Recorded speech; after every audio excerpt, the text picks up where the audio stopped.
So siguro start tayo sa general observation o reaction ko sa naging cross ko ni Attorney Bakel. Having the best score. Wala pa namang cross, no? So he was just there to object when necessary dun sa nagiging direct examination. I think today, I think we can all agree, medyo smooth naman yung naganap na direct examination so far. Just have to wait kung tomorrow how long it will be, kung mabibigyan kami ng opportunity magkaroon ng cross-examination tomorrow, or kung hindi naman, ay meron pa naman tayong Wednesday. Attorney, before the start ng trial, nakita ko na nagyakapan si Attorney Ferrer and si Attorney Kapunan and kayo rin, ano? Kita natin yung, di ba yung nasa formal trial kesa yung bagong trial? Oo, kasi hindi naman talaga naiiwasan na not just in the impeachment proceedings but even in regular court proceedings na nagkakaroon minsan ng syempre arguments because we're advocating for a client and the prosecution is also advocating, no, for their side. So hindi naman po talagang naiiwasan na minsan nagkakaroon ng tension, o actually I wouldn't even say tension, I would just say nagkakaroon ng disagreements, no, pagdating sa trial proper. Pero paglabas naman po natin sa courtroom, very cordial naman po kami. At talagang trabaho lang, no, yung ginagawa namin. For reaction lang sa paggamit po ng contribution ng mga AI generated or simulations po ng model. Ano pong thoughts doon na? Of course, we had to object to that because we had to ask at least for the proper basis kung bakit AI yung ginagamit. But ninote naman po ng ating presiding officer, kagaling ng presiding officer, yung aming objections. At kumbaga, pinagpatuloy pa rin naman yung pagtatanong. Sa atin, okay lang yun. We just had to really register our objection. Kasi syempre, alam naman natin yung AI sometimes does not really depict yung totoong itsura, no, ng mga bagay-bagay.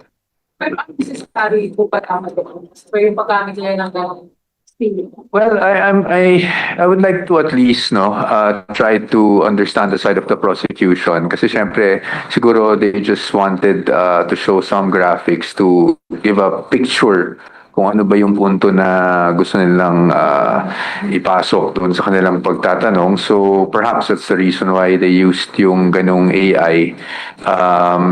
But again, all we had to do was object to that. No? All we could do was object to that kasi nga baka hindi accurate. No? And usually, hindi nagiging accurate talaga pag AI sa ngayon. But nakikita naman natin yung punto ng prosecution kaya nila ginawa yun. No? They wanted to give everyone, maybe not just people in court, but even the public kung ano yung puntong gusto nilang marating. Di ba maganda sa mga tao, sir, kung AI yung gagamitin na binili attorney kanina process daw? Kasi hindi natin ma-determine yung accuracy kung ganun ba talaga ang itsura ng 125 million. And to be honest, ako personally, I have not seen 125 million in person. So, yun lang talaga yung concern natin, no? Yung pagdating sa accurate depiction. May nakikita ba kayong risk doon, attorney, if sa mga susunod na hearings gumamit pa ng mga AI-generated photos para lang magbigay ng context doon sa ina-expect na prosecution? I think yung main concern lang talaga namin is kung accurate yung nakikita kasi baka exaggerated yung nakikita, baka o kahit hindi exaggerated, baka naman hindi talaga yun yung itsura ng gustong ipakita. But the witness naman is able to answer. So kahit papaano, no, yung kanina all we wanted was just to register our objection. So you're considering po na mag-submit ng motion or manifestation na ipagpawal na lang? I think we haven't really spoken about it after this, no? So I don't want to foreclose any possibility. But sa ngayon naman, na-note naman yung continuing objection namin doon. I think that's enough for now. Actually, without knowing merits, dun sa direct examination natin na kay Acosta, mayroon magbago dun sa mga sabi na niya sa Well, sa akin, maaga pa kasi. I think may ilang points lang na discuss today. So today it was a lot of confirmation of what she already stated in the House. So baka yun yung nagiging sentiment nyo na wala namang bago. Pero tingnan muna natin kung saan patungo to. Ayoko rin mag-conclude ng anything at this point dahil unang araw pa lang ngayon. Actually, unang salang pa lang ng direct examination. At alam naman natin magpapatuloy pa tomorrow. I have no idea and I don't want to speculate kung ano pa yung mga ibang itatanong ng prosecution. So, ngayon, hindi muna ako magbigay ng categorical statement on that. I think itayin muna natin matapos yung direct examination. Sir, fatal po ba ito lang case? Or at least, is it alarming for the defense that, the witness testified na si VP Sara daw po yung natutos na ipiling kailangan? That will go into the merits, but so I will not discuss that. But sa amin, siguro, all I can say is we anticipated all of this. Or not to immediately tackle the ventilation capacity. There's also that. I don't know what the reason is kasi, Ms. Kat, kung ano yung naging rason behind not tackling it today.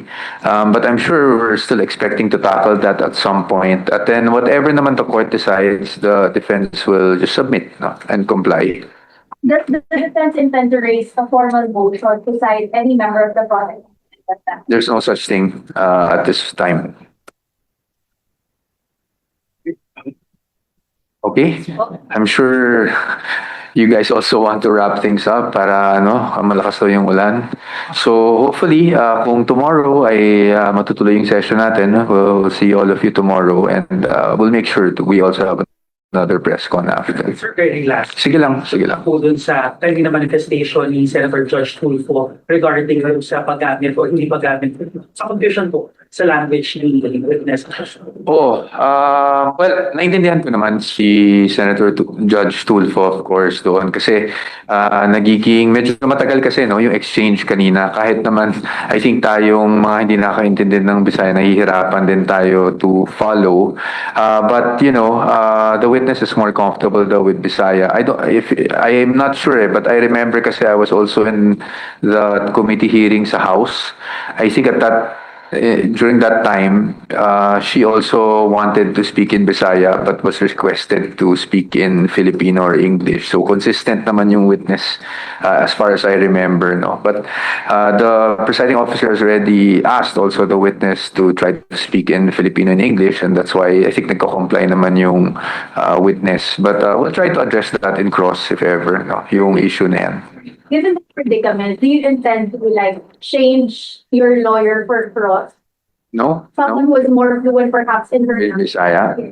No, not really. Kasi kanina nagsabi na rin yung ating kagalang-galang na presiding officers na kung pwede try to do it in English and Filipino. And if there are just instances na kailangan magbisaya ng witness because she's more comfortable, doon na lang siguro tayo magkakaroon ng konting lull for the translation. But at this point, we do not think there's a need to change the counsel on deck. Okay, sige.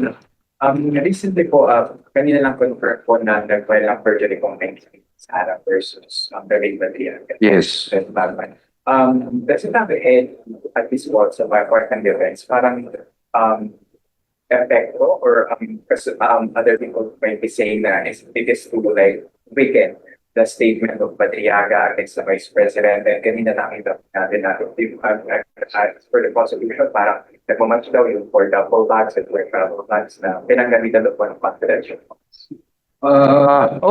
Sa atin, pagdating sa atin, we don't see any major impact on the impeachment trial. Meaning, ang ibig sabihin nun, if they are to present Mr. Madriaga, we will still have to cross-examine in accordance with our plan. As I understand it, the perjury complaint is just a second complaint. Kasi may nauna ng perjury laban sa kanyang ating vice-presidente. And the second perjury complaint is in relation to the supplemental affidavit. Kasi kung naalala niyo sa House, yung unang perjury complaint kasi dun sa affidavit niya bago pa nagkaroon ng proceedings sa Committee on Justice, di ba? And then nung siya ay nag-appear before the Committee on Justice, maliban dun sa unang affidavit, nagkaroon pa ng second affidavit. So I think yun yung pinanggagalingan kung bakit kinakailangan mag-file ng second perjury complaint. Now sa atin naman, yan naman ay nakahain pa lang sa fiscal, no? So for evaluation pa yan, for preliminary investigation pa yan. So sa atin, we will just go on with our plan. Kung i-represent man sila, meron na kaming syempre pinlano dyan pagdating sa cross-examination. So itong mga perjury complaints, hindi naman siya nakaka-apekto dito sa impeachment. Okay, thank you. Thank you very much po. Magandang hapon po sa inyong lahat.